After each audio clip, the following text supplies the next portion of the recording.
Holly. Good morning, everyone. Thank you for joining us this morning for our March, Ides of March, but let's not go there, meeting. And we are very fortunate to have join us this morning Cindy Soffrin, who will speak to us later about gerrymandering as soon as I give her brief bio.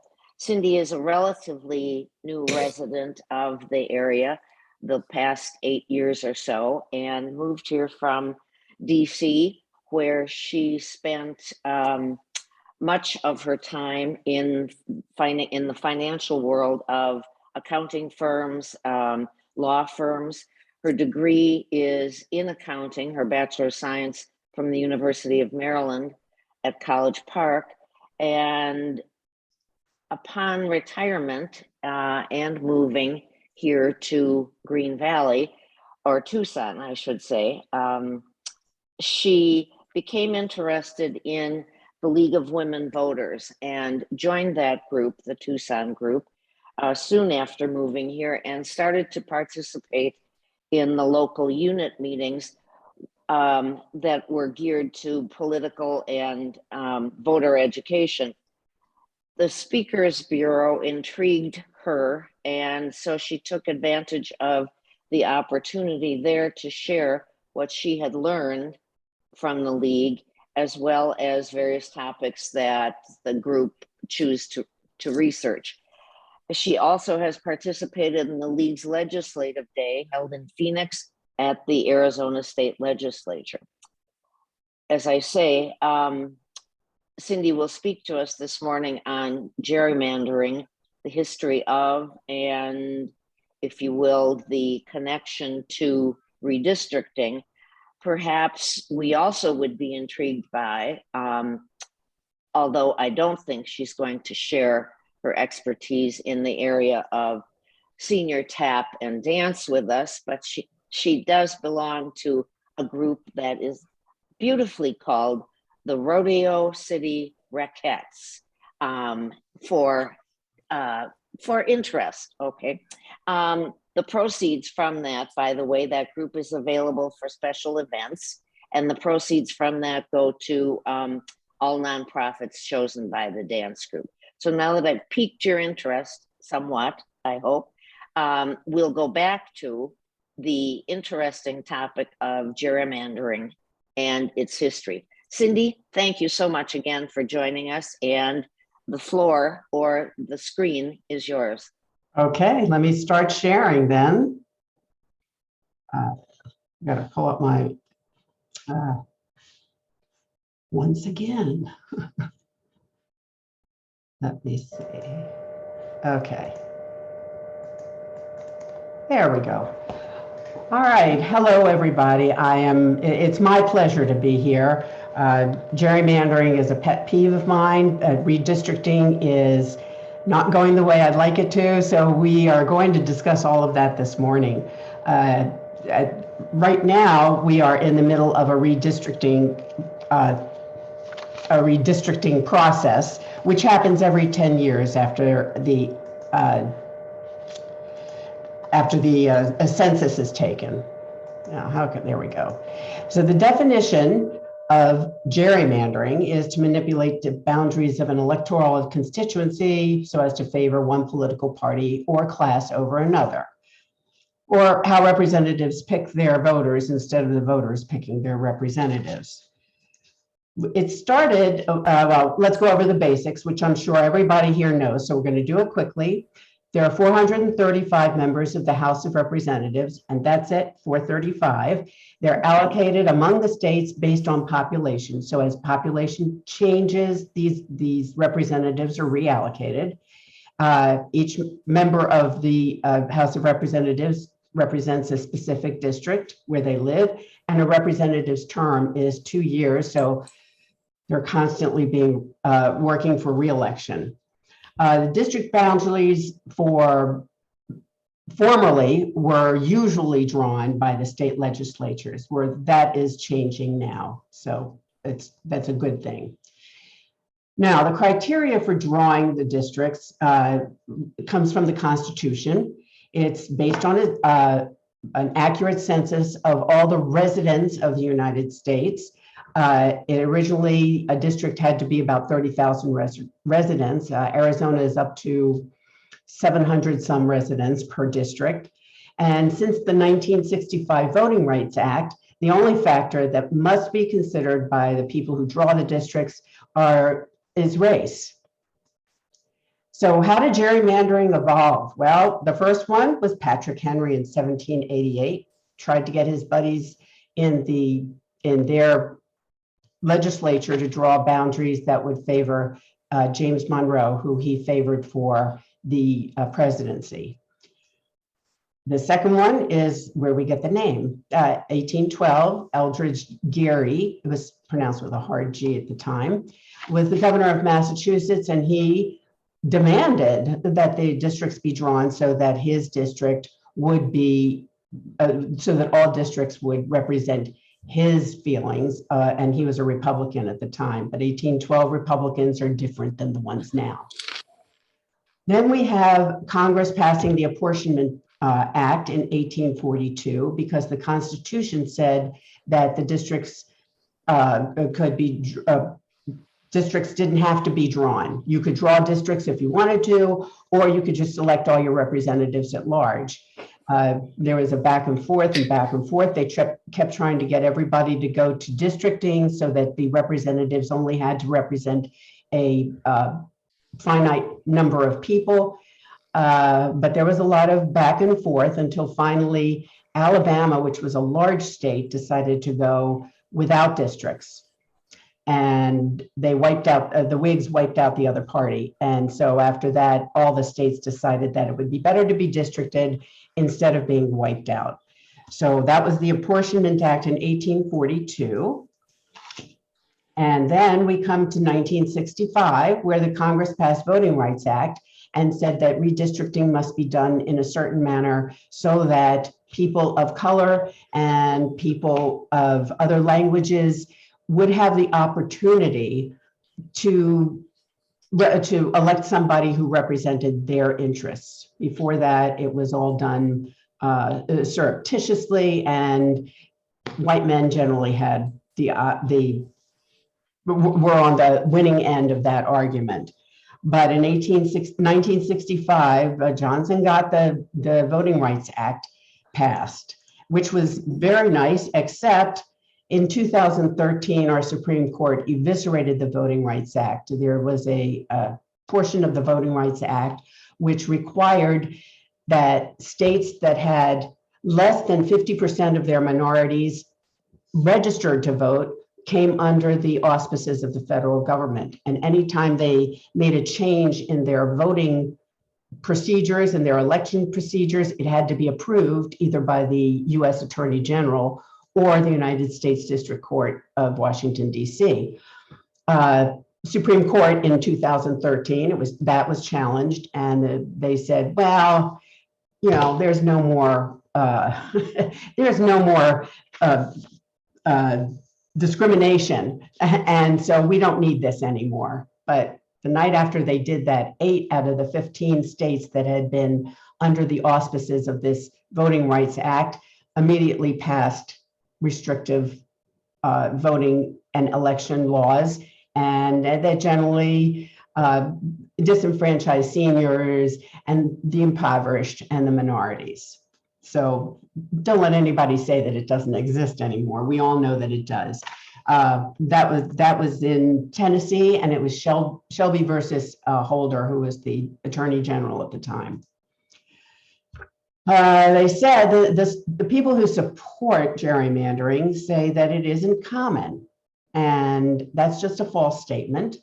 There are examples that I'm putting up on the screen, but they're not the only ones. And the fact is that both Democrats and Republicans gerrymander. Republicans do it more, and that's just a fact of life. But it does continue to happen where people in your state who are the majority party or the minority party will draw the line so that they have the power in that legislature. And that's why a lot of times you'll hear people saying the United States is now minority ruled. Wait, come on, baby, you can move. Okay, so the arguments against gerrymandering. It violates the core principle of the Constitution of actual representation. And that is a true statement. It conflicts with the First Amendment because there's an interpretation of freedom of speech that says the political party that you choose is your freedom to speak. That's it's defined that way. And so if your vote is wiped out because you're in a gerrymandered district, then your freedom of speech has been quashed, so to speak. And then it also conflicts with the 14th Amendment, which is an interpretation of equal protection under the laws. If you don't, if for the same reason, if you are in the minority and your voice is quashed by gerrymandering, then you're not protected by the laws that are passed. So I keep pressing the wrong button, sorry guys. So how are the districts drawn today? Well, almost half the states, the state legislatures are still drawing the districts. And as we saw in Arizona, it's done by a commission, but people are still saying that it's not fair. So the other states have independent commissions, and they're done in various ways. California has a very complicated equation to get their commissioners appointed and to draw the lines. But some are more simple, like Arizona, where you get the minority leader and the minority leader in the Senate and in the House of Representatives, and the majority leader in both those bodies get to pick two of their own party. And then those people then elect the fifth person, who becomes the chairman and must be independent. And I don't know what you're hearing, but they say that the woman who was in charge of the commission this time was not really independent. But I think that she was, and I think that we're just going to have to put up with it for another 10 years. Now in Florida, an interesting thing happened. There were two state constitutional amendments that were passed to change the redistricting process, and the legislature said that's nice, and then just went and did it the old way. And they had to file lawsuits, and the League of Women Voters got involved, and Common Cause got involved, and it cost like $11 million, and the state legislature lost. I mean, the League and Common Cause and all of their buddies won that, and they had to start a commission to draw their lines. The problem being is that when they went to court to get the law fees paid, the court said no.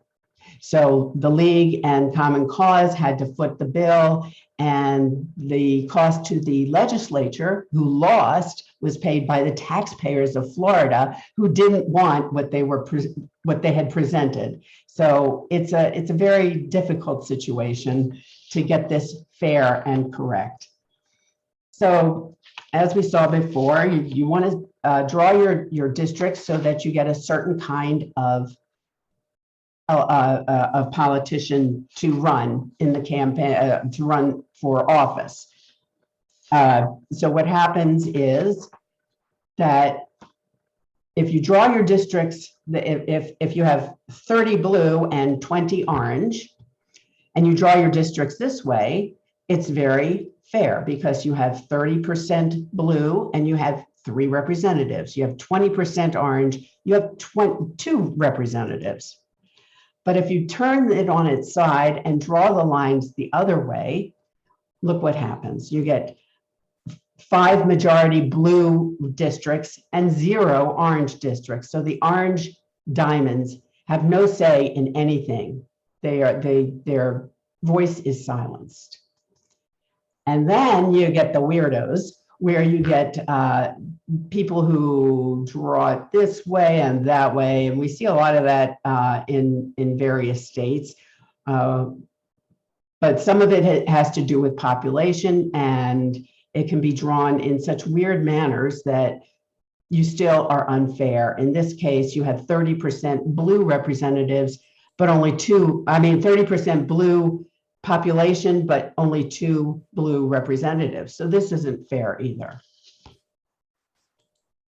Now, you can gerrymander by packing all of one party into one district. And in that way, they get their one representative, even though they might have the majority of the state as far as their qualifications go, they still only get one representative. Or you can spread the like-minded voters apart so that they have no majority in any of the districts. And this is called cracking. It's sort of like if you're trying to make a seating arrangement at a wedding and you have these awful cousins and you have to decide, do I put them all at one table or do I spread them out among all the tables and not have them ruin your affair? So then we have hijacking. This is where you redraw districts in such a way so you force 2 incumbents of the same party to run against each other in one district. At that point, only one incumbent can win. It's a fact. You can only elect one, but that is one way to draw a district where you get rid of one of your incumbents. And then the next one is kidnapping, where you move the boundaries so that an incumbent's home address ends up in another district. They have no constituency in that district, and it makes it very difficult for them to win against any newcomer that might challenge their incumbency. Now, today we have what is called extreme gerrymandering. It's only made possible by the use of computers. The methods aim to draw districts with just the right number of a particular voter to win those districts. So if you have one party member too many, it should be moved to another district so that the party can win in that district. And how do you identify extreme gerrymandering? Well, one of the ways is that the election results are statistically unlikely. So if you have a majority of a certain party in your state and all the districts are the other party, then you have a statistical unlikeliness, if that is even a word. Then you can review the legislative materials or the floor statements of the lawmakers and their emails, as we saw in, I believe it was I think it was Kentucky. Let me just check my notes. I believe it was Kentucky it was North Carolina, and the individual was on TV. He was open about it. He said, if I could draw all the districts so that there would be a Republican representative from each district, I would do it. Just right out there, he just said it right out, and that is one of the ways that you can check to see if gerrymandering has occurred. And then the technology used to draw the maps can also be used to detect this extreme gerrymandering. Now, in the past, the Supreme Court acted on gerrymandering when they first went to redistricting. So they determined the size of the districts, what they should be on average, and they defined how do you say what an equal district is, and they decided it was if the population was within 10% of each district, they would call it equal. Well, I just read about Arizona, and they had to do it down to one person. I was kind of shocked. That has to be very difficult to do, to get every district absolutely equal within one person. So that's probably what takes so long. Now, They also described how to prove the violations of the Voting Rights Act, and that was a checklist that you could have, that you go down and then you start a lawsuit and says that we've been gerrymandered and this is why we say we've been gerrymandered. The other is they outlined the process of moving redistricting cases through the court system. At one point, people would go straight to the Supreme Court, and the Supreme Court started to deny those hearing those cases and said it had to go up through the state system before it would be allowed to be heard by the Supreme Court. And the worst of them all, I think it was Scalia, who said that partisan gerrymandering was non-justiciable. And that means we can't tell. We don't know if it's been partisan. People move, people vote against their own party, da, da, da, da, da. And we just saw that you could use the same technology that helped them gerrymander the districts in order to find out whether the districts had been gerrymandered at the beginning. So it can go both ways. And then finally, they declared that independent redistricting commissions were absolutely constitutional. The Constitution says that the districts should be drawn by the state legislature. The Supreme Court answered, and it was an Arizona case, as a matter of fact. They answered that the independent redistricting commissions were an extension of the state legislature, simply because the state legislature chose them for the most part, except for the one independent. So now we come down to the part of today. Now, Republicans control the drawing of 187 congressional districts in this redistricting cycle. Democrats control only 75. This was from the last census. Now, I didn't add it to my PowerPoint, but if you recall, we just heard that the census missed a lot of people, like I believe it was 18 million people that they just missed. We don't know why, except that the census taking time period had been shortened. The money that they received from the government to run the census was reduced. Didn't have enough people knocking on doors after the census to check up on people who had not answered the census. It was a snafu, we might say. But it was just something that we decide once every 10 years should be really made a priority. And of course, there was also that question about the citizenship question on the Census Bureau form. That was denied, but it took them months to go through the court system to get that taken off, and that shortened the census time. And just the mention of it scared enough people that probably didn't answer all the questions on the citizenship form that they received. Now, the only question they had to answer was number one: how many people reside in your house?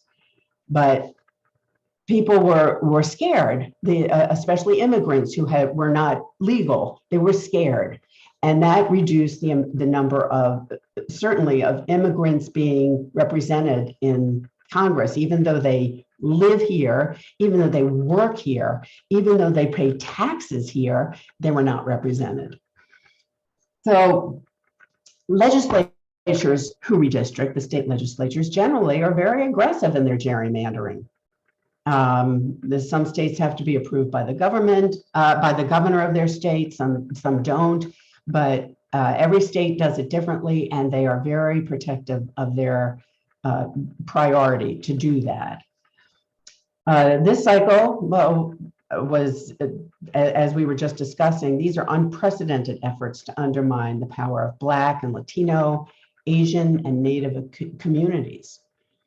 So the Republicans will enjoy the advantage in this decade and will probably win the control of Congress if these new maps stand. They are being challenged.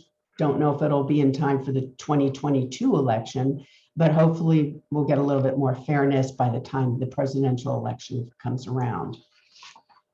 The defensive redistricting that's been set forth so far have made the current GOP seats more secure, which protects incumbents. And that's one of the problems, is it's very difficult to get rid of an incumbent, even though the incumbent is not doing their job properly. If you're favored by the party that draws the districts, then you're in like Flint and you don't have to worry about it. Competitiveness remains largely unchanged in states with commission-drawn maps. I went through the Arizona maps, and there was very little different. That's why I felt that the independent chairman of the Arizona Commission was acting fairly, because the difference in the districts did not wipe out all the competitiveness. So I figured that she must have been fair. Now, if passed, and we can keep our fingers crossed, if they pass the Freedom to Vote John R. Lewis Act, it would greatly mitigate this decade's gerrymandering, because there would be a lot of basis for lawsuits to redistrict fairly. And that's something that we can only hope for. I'm not sure why they haven't voted yes, but maybe they don't want to lose control. So that could be one of the problems. Now, this is redistricting today in Arizona. So this is the old map. This, this one right here, I believe was District 1, and it was Tom Halloran. A lot of this is rural, and it's represented, it houses a lot of Native Americans.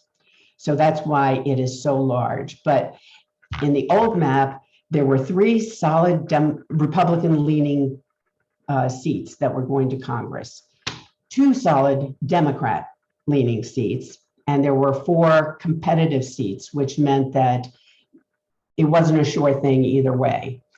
2 of those competitive districts, though, were leaning to Republican, one was leaning Democrat, and one was actually competitive. It was a complete toss-up. The new map, there are 4 solid Republican-leaning seats. There are only 2 solid Democrat-leaning seats again, and there are 3 competitive seats.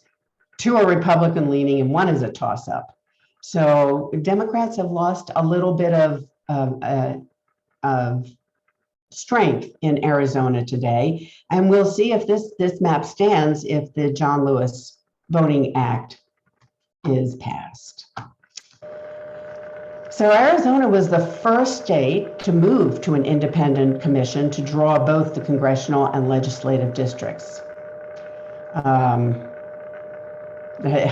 I don't know what to say about that, because we ended up with a completely Republican legislature this time. And in fact, I was at a meeting of some candidates, and I realized that one Democratic candidate is not even running anymore, because he just got so frustrated. DeGrazia is not running anymore for LD10. Now, as we discussed before, the commission is made up of 5 people, 2 Republicans, 2 Democrats, and an independent. And all of the districts were approved by a 3-2 vote. So obviously the independent voted with the Republicans, because I think we have mostly Republican districts again. Now, the League of Women Voters gets involved in this because it's a matter of fair votes. And they're very opposed to both racial and political gerrymandering. And they have a program called People Powered Fair Maps. It's a national program, and it's focused on creating fair political maps nationwide. That is why the League of Women Voters got involved in the Florida lawsuit and various other lawsuits around the country, which I didn't go into because they're done and gone, but they will continue to get involved. There is also a national redistricting Commission, which is headed by Eric Holder, the former Attorney General, and they are involved. They're not just worried about Democrats. They want fair voting. They want fair districting. It's a big problem, and everybody has to be on board in order to solve it, unfortunately. And that is the end of my presentation. So if there are any questions, I'd be happy to discuss it. Cindy, it was my error in neglecting to mention that if there are questions, folks should post them to the chat room or use the raised hand symbol. So perhaps we could see some of your tap dancing routine while folks... No. Not going there. Okay. No, so because I don't find any questions in the chat, but I wouldn't have, because I neglected to mention that that's where we should post them. How about hands up? Anybody with a hand? Oh yes, Jerry, bless your heart. Jerry has a question. Just as a former Bethesda resident and now knowing you're a former DC, this is off topic, I'm afraid. I'm just wondering what your judgment or guess about the likelihood in the next decade of DC becoming a state. I don't think that's going to be possible in the next decade if the districts stand as they are, because we're going to, there's all these warnings that the first congressional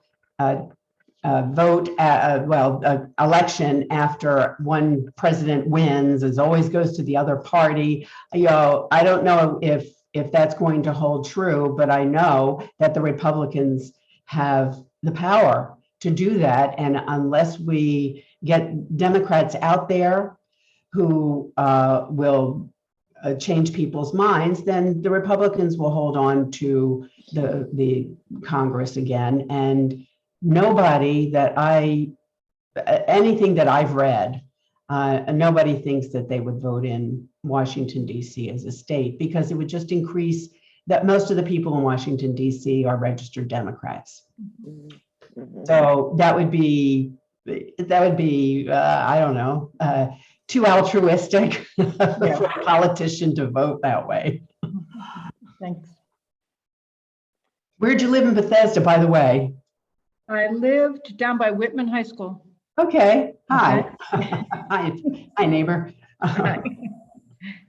There is a question from Kathy Davison, who asks, what have you heard about possible changes to census taking procedures in the coming years?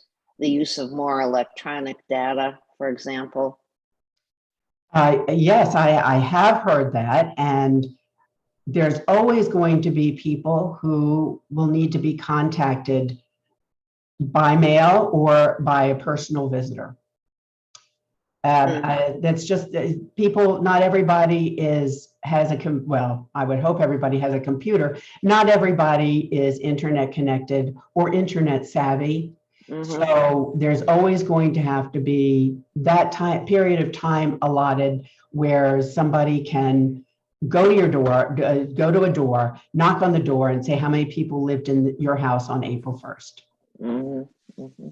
And it's unfortunate, maybe not the next census, but the census after that, that might be the one that is done completely by electronics. But I'd like to see it happen. I think that's quicker and more secure. So anybody? Yes? No, I was Sharon also had a question about election 2022 could determine 2024. If the John Lewis Voting Rights Act does not pass, can you predict an outcome? I wish I could. Make a lot of money. I only know the people that I talk to in Arizona, and even in Pima County, even in this area, which is considered a university area, I still feel a lot of people hate Biden for some reason. And I haven't figured out why. And they say he hasn't done anything. He's not a real good salesman. So maybe that's the problem. He hasn't got, plus he's more our age, and maybe he doesn't have the energy to go out like Obama did and hit up the groups of people who he was trying to get to call their congressperson and say, I want Obamacare, that kind of thing. So I'm, I know that Biden says he's going to run again, but that may not happen. And at that point, it's up for grabs. So we'll have to see what happens. It's always exciting to watch politics. In fact, even on TV, they make it into some sort of sport. I don't know if you noticed that, but not so much on PBS that I watch, but on MSNBC and Fox and all these, there's lights going, and these are, it looks like the beginning of a football game. Do we have any other? Yes, we do. Okay. From Kathy Davison, can any part of the John Lewis Voting Act be signed, any part of that act be signed into law by executive order? That's a very good question, and I don't have the answer. So I'm writing it down, and who should I get in contact with the answer? I suppose Kathy Davison. Kathy, and then Kathy, I have her email. Or maybe she could disperse it amongst the members. Okay, and that's okay. That's a good idea. It is a good idea. It's not the greatest idea because executive orders that they get changed by the next president. Right. Obviously, that's happened. But I'm going to check into that. Okay. Okay, Cindy. Thank you. Are there any other questions that folks have? No raised hands, nothing on the chat. In which case, we will thank you very much for the presentation. I've learned a lot. I'm certain that others do too, have as well. And it's always interesting to watch this state and its maneuvering. So thank you very much, Cindy. Can I just ask one question of the group? And I guess you can do it by hand raise. How many people are registered for the request to speak system? I am. I encourage you to do that. I really do. And if those who are enrolled in the RTS system, I would encourage you to help your fellow AAUW members to join up. It is a very, very worthwhile system. Shocking to me that even Arizona has it, but it's where you register, you sign on, and you register for each bill that you are interested in or not interested in, but just don't agree with. You can thumbs up or thumbs down. You don't have to go to talk, and you can make a comment on that, on your thumbs up or thumbs down. And I have found that to be a great release because I can't get to Phoenix. I know a lot of you can't get to Phoenix and sit in, but that would be something that I would definitely recommend. Well, again, thank you. Sure.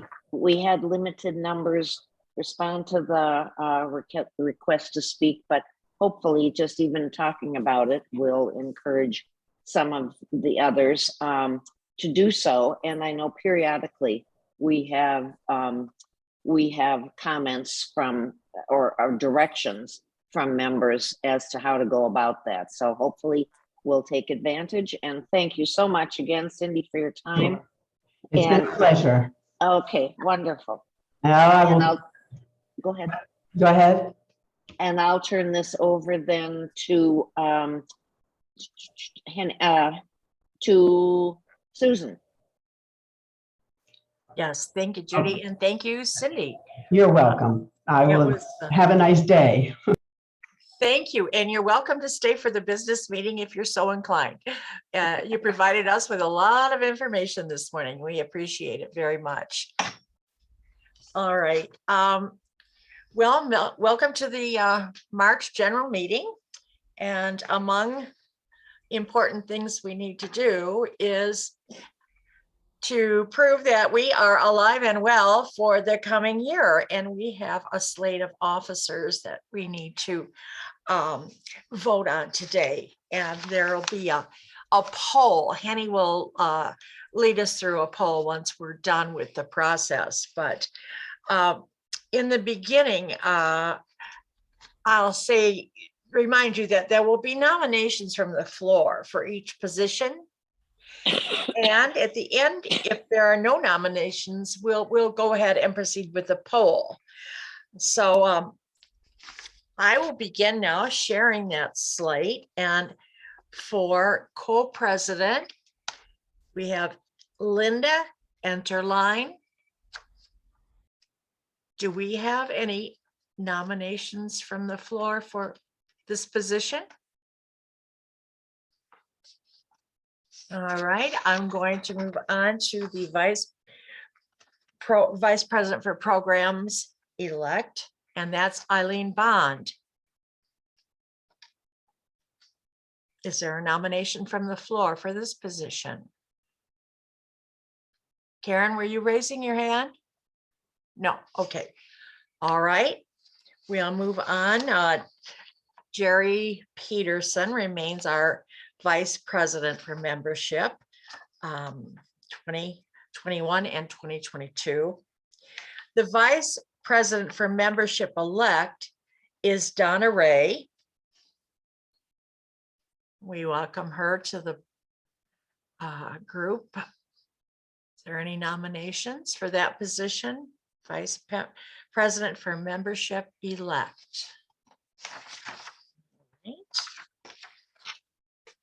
Right. Treasurer elect Gail Garrison. Any nominations from the floor? All right. Current treasurer is of course Annie, and she will stay in that position 21, 22. And recording secretary is next. That is Carolyn Morley. Again, are there any nominations for that position from the floor? Okay. And finally, corresponding secretary, Stacy Meyer.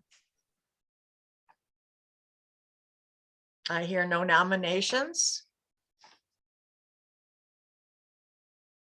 All right. Polly, I think, will you present the poll to us then? I'll do that. Susan. Oh, So I'm sorry, Henny. Yes, go ahead. I'm going to place the poll up and give you all some time. When we've got pretty much everyone responded, then we'll stop the poll and give you the results. Here it goes. Thank you, Henny.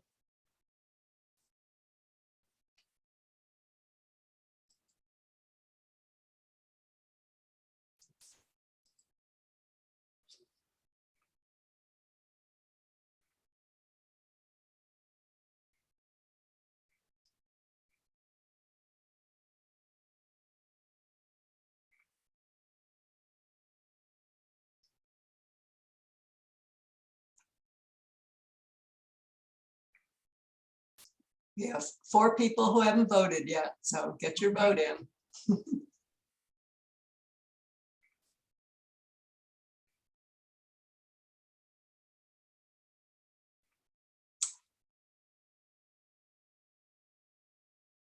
Okay.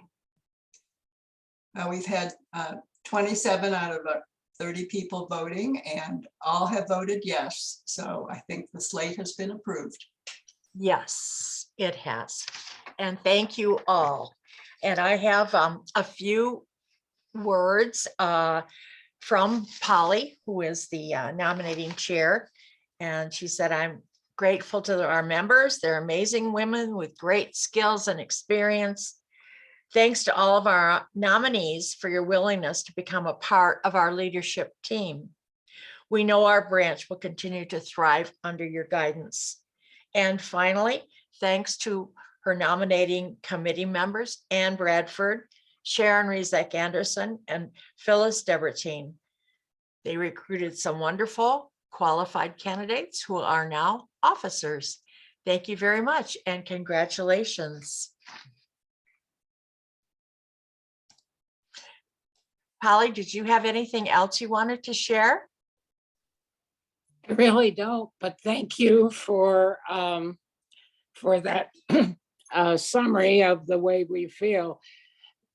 Our organization has had some barriers this last year with the COVID, and hopefully we'll be able to get back into swing with these wonderful new leadership people beginning next year.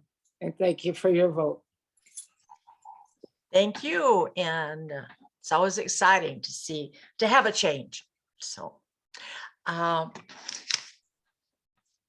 Susan, Kirk, did you wish to say anything regarding the raffle and LunaFest results?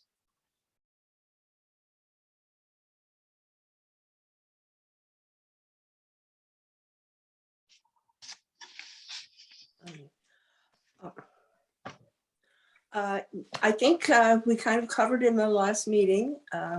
Just thank you again to all those who supported the effort, and we were very, very pleased with the results, and on to another successful fundraiser next year. Thank you, everyone. Exactly. And Karen, look, are you still here with us? I am.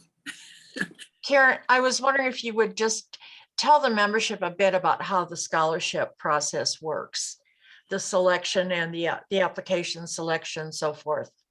Certainly.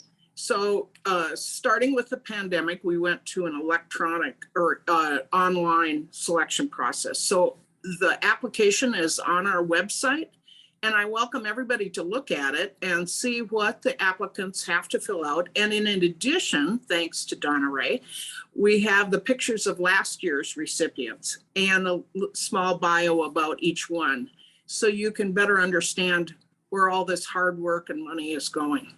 And we have had some people who have actually looked at it and have contacted us with questions. And so we've got people that are interested, and that's a wonderful thing. And so a committee will receive the applications and make their recommendations, and then it will go before the board. So thank you, everyone. We have a very generous group. Thank you, Karen. And that's our mission, educating women and girls. Yes. Yes. That's one of the basic reasons we're here. I think all of us feel that and feel very proud to be able to offer these scholarships for deserving young women. Thanks for your work. Jerry Peterson has her hand up. Go ahead, Jerry. I do. I apologize for not having an agenda. I do want to make an announcement to the group before we end the meeting. So if this is a good time, fine. If not, I'll do it later. This is your time, Jerry. Thanks. Okay, sorry. Well, I am extremely remiss in not asking ahead of time for time to make this announcement. This is the beginning of our membership campaign.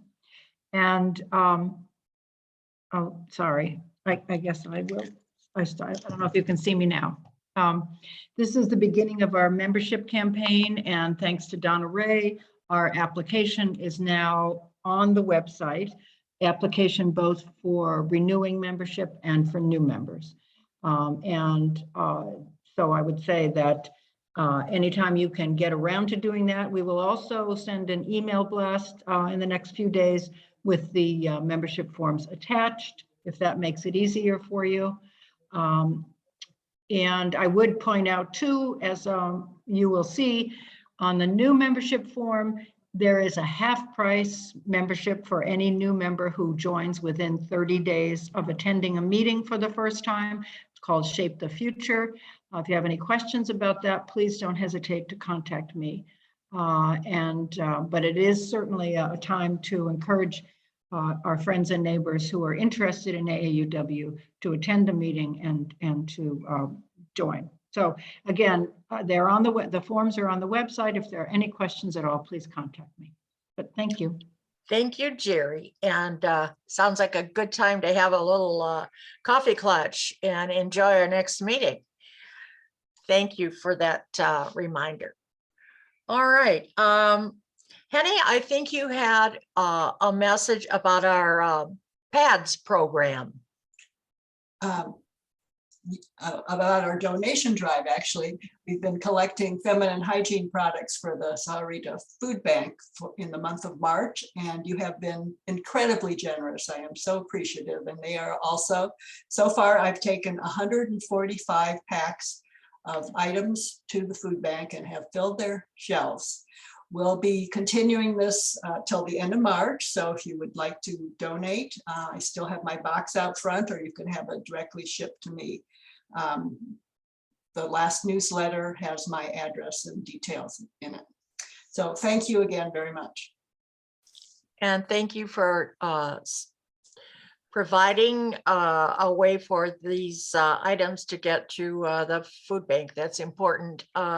We don't often think about that as a need, but I think probably all of us are aware of how important it is, and especially for young teens who may be bullied, made fun of because they lack the adequate supplies they need. So keep them coming, ladies. Thank you. Thanks again.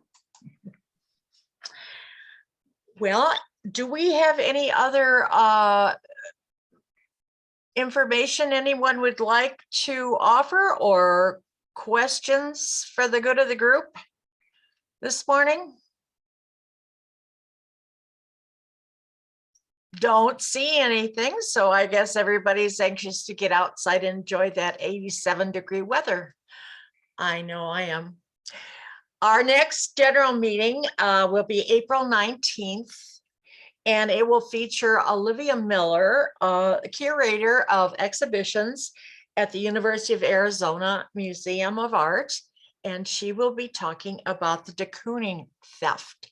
So I invite you all. It sounds like a good one. So thank you for staying and joining in the business meeting and participating in our election process. And good health to all of you. Stay safe, stay happy. Thank you.